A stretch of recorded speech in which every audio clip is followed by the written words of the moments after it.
Okay, on to Eugene McCarraher's book, The Enchantments of Mammon. And first of all, what's up with that picture? So here's the painting that is on the cover of Eugene McCarraher's book, The Enchantments of Mammon.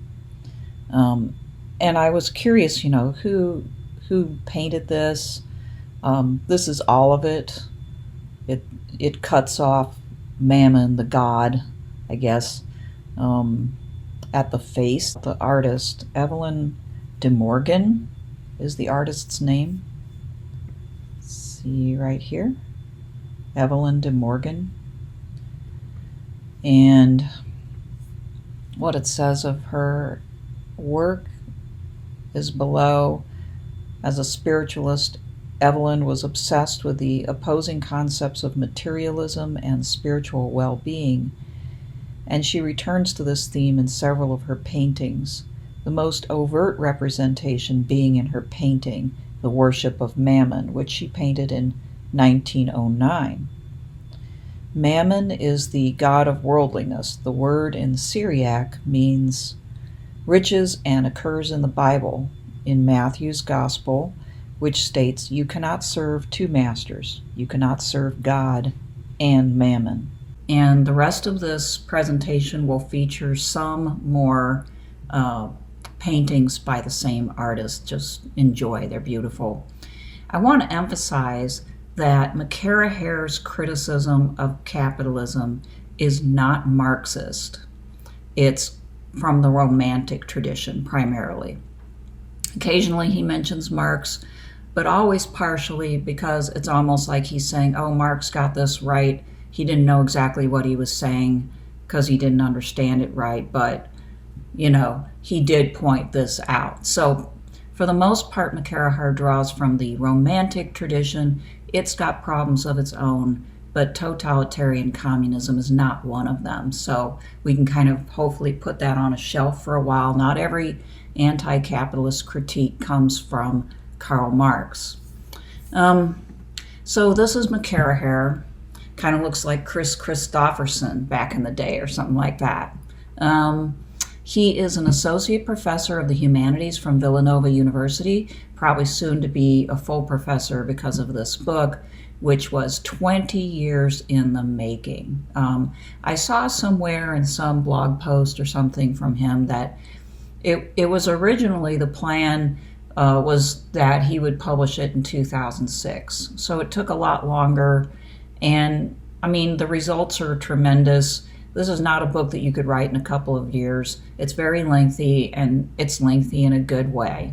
Okay. Now, I found that he had written one other book. It's called Christian Critics, Religion, and the Impasse in Modern American Social Thought.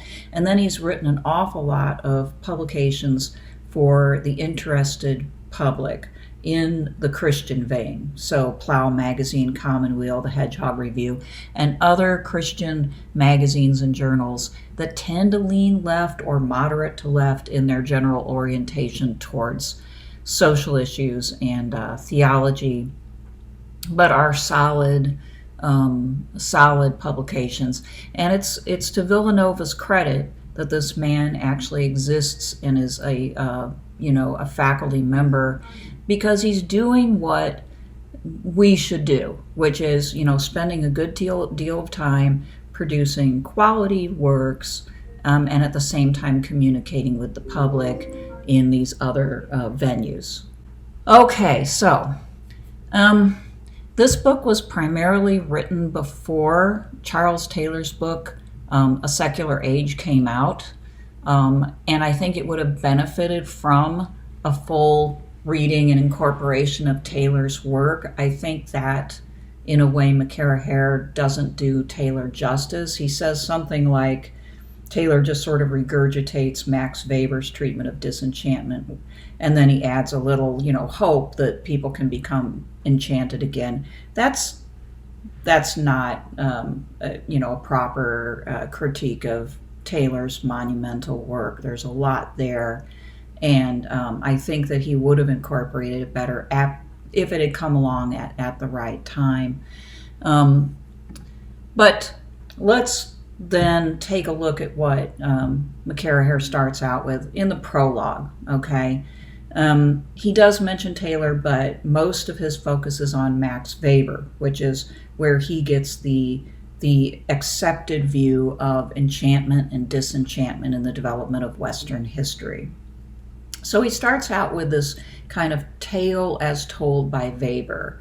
He says, once upon a time, the world was enchanted. Rocks, trees, rivers, and rain pulsated with invisible forces, powers that enlivened and determined the affairs of tribes and empires as well. This is what Taylor would call the porous self that existed for a long time, in which the world was seen as inseparable from, in fact, embodying the spiritual forces, and that human beings as part of that world were intimately aware of and in contact all the time with these spiritual forces. And this lasted through much of the medieval period in Europe in the embodiment of Roman Catholicism. He says, and this is back to Weber's tale, with the Reformation, the Enlightenment, and the industrial capitalism in Europe, the company of spirits was evicted from the cosmos. So Weber says, at that point, we became disenchanted. Taylor doesn't exactly say the same thing. Taylor has an understanding of enchantment that's closer to McCarraher's than he knows, which is that it's impossible for people to be completely disenchanted, right? That there's still a remnant of that within.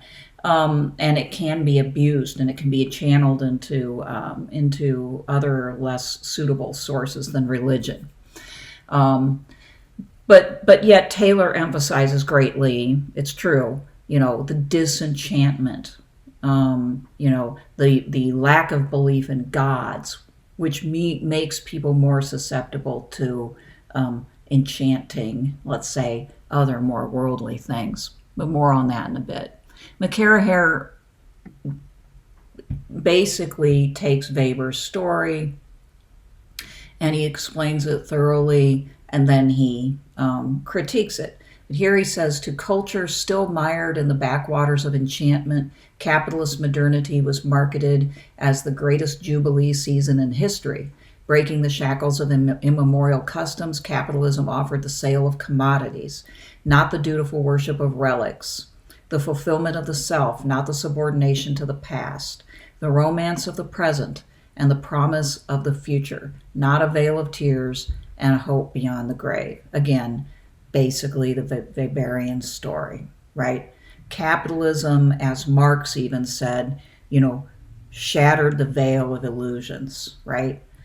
And replaced this, the world of relics, the romantic world, the veil of tears and all of this, to, consign that all to the past, and brought in this era of, cold, calculating, objective, materialistic reality.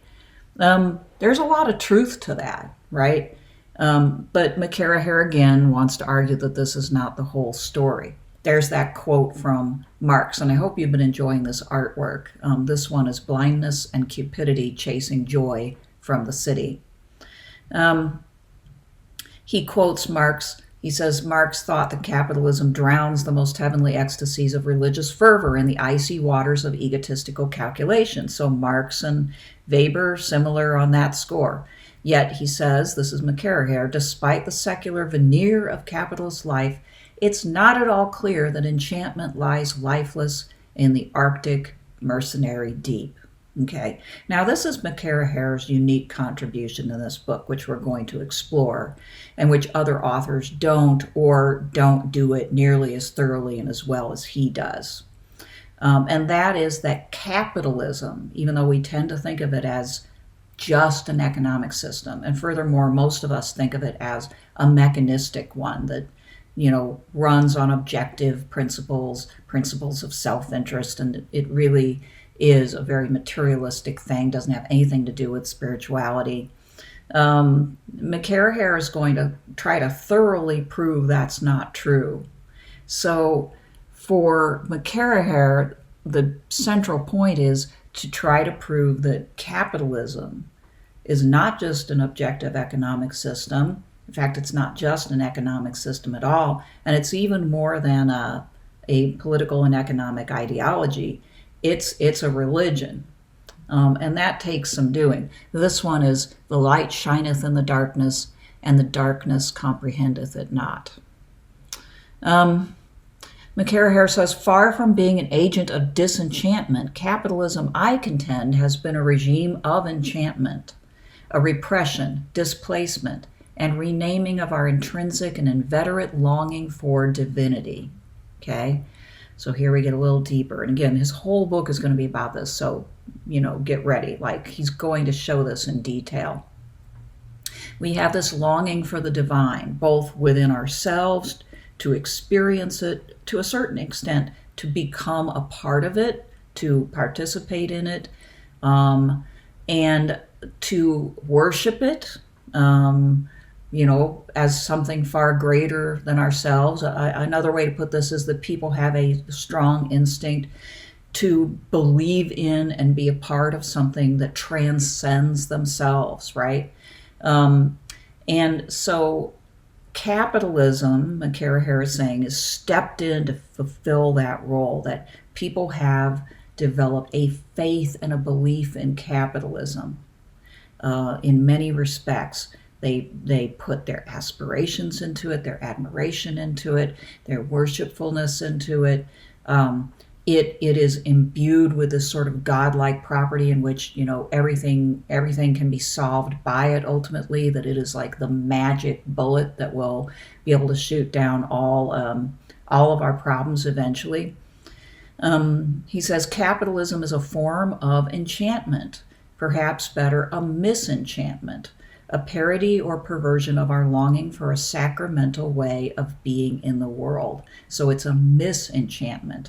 It's a kind of false religion is what he's going to try to do. Now, we have to understand, McCarraher is coming from the point of view of somebody who's a type of Catholic, Roman Catholic scholar, okay?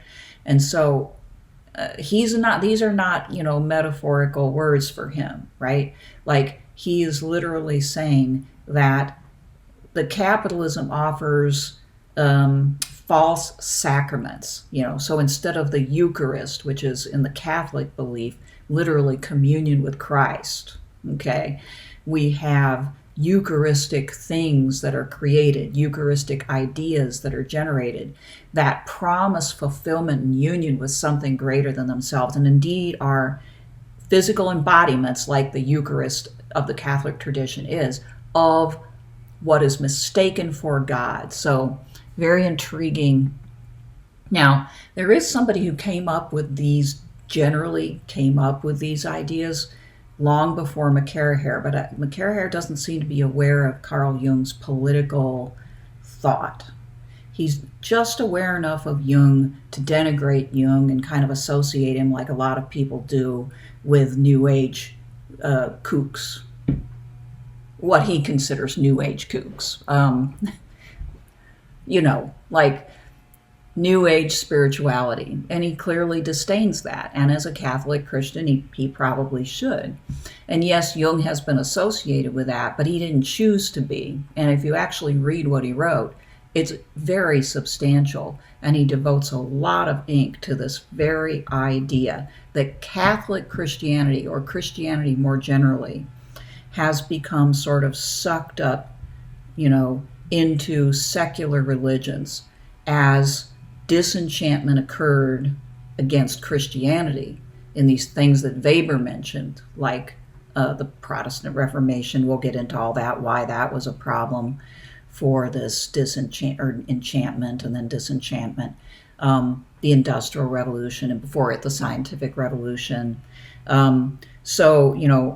Jung does that same move, and then he very explicitly, time after time, says, And we took that energy, that longing for something transcendent, that longing for something divine, that people throughout history in all places and all types of religions have had, and we put it into political ideologies. And he even has sections of his book, and I've tried to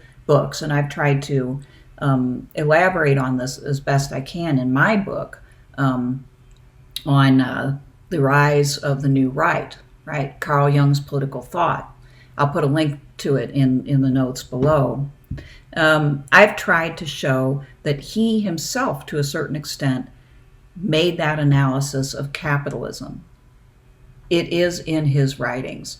And I think McCarraher does Jung a disservice and probably just never read those works. So Jung came up with this.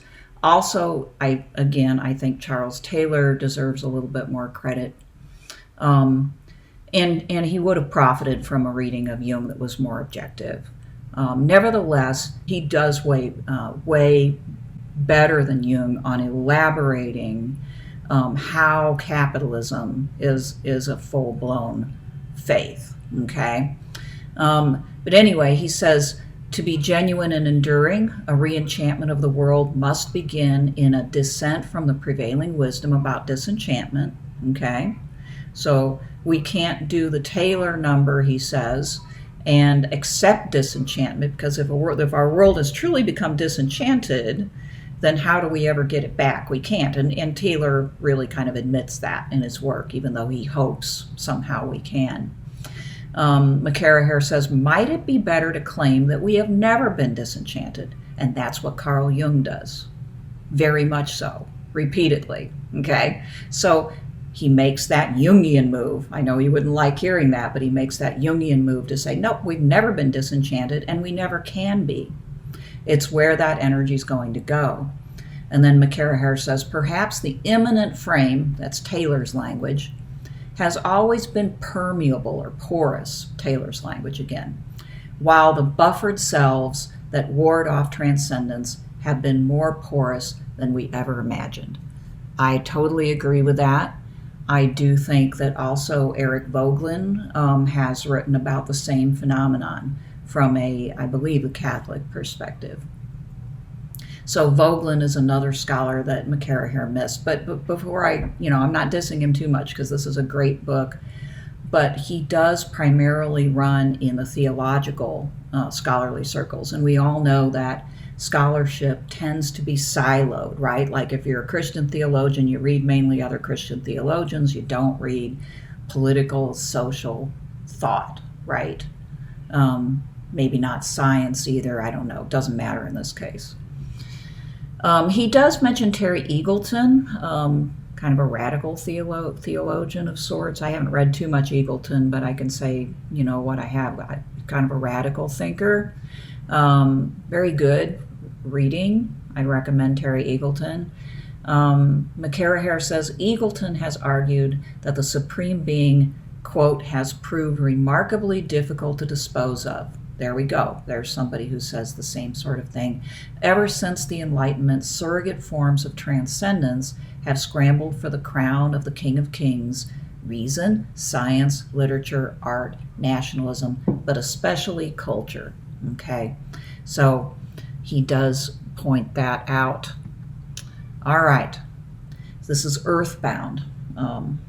Beautiful painting as well.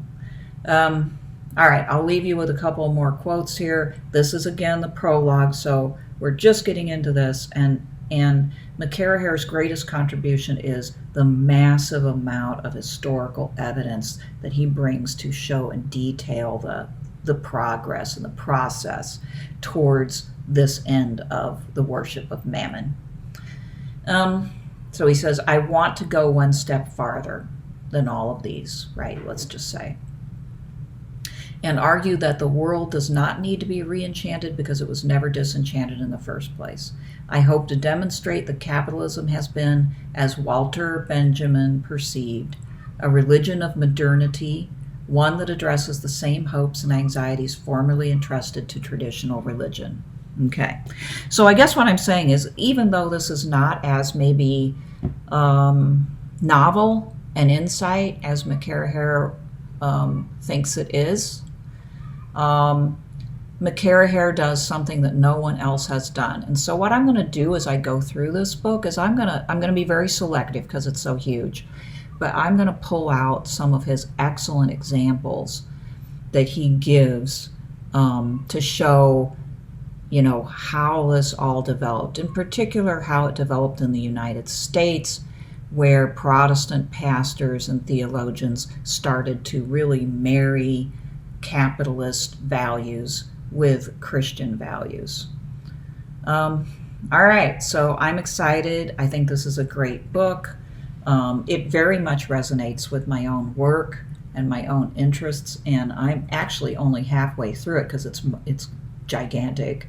But by starting my series, I will have every incentive to finish it.